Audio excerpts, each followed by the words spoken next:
गाई पाल्नेले भैँसी कहिले पाल्दैन रे।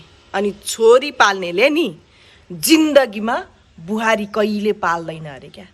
छोरी पालेर राख्ने नि अझ झन् विवाह गरेको छोरीको हुकुम चलाउने, विवाह गरेर गएको छोरीलाई चाहिँ माइतमा ल्याएर थेचार्ने, उनीहरूलाई चाहिँ छोरी नै राम्रो लाग्ने, छोरीको हुकुम मात्रै त्यो घरमा चलोस् भन्ने घर परिवार हुन्छन् नि।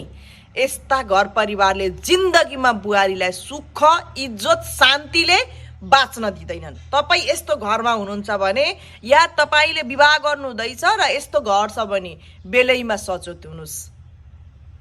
आफ्नो छोरीलाई मात्रै प्राथमिकता दिन्छन्। बुहारीले नबोलेको, हाँसेको, खाएको, उठेको, बसेको, केही गरेको मन पर्दैन यिनीहरूलाई। सासूसम्मको त अधीन ठिकै छ सहनु, अनि जब नन्द आमाजुको पनि अधीन सहनु पर्छ नि, अनि जिन्दगी नर्क लाग्छ क्या। उनीहरूलाई हर कुरा उनीहरूको छोरीको सही, उनीहरूको राम्रो। 20 वर्ष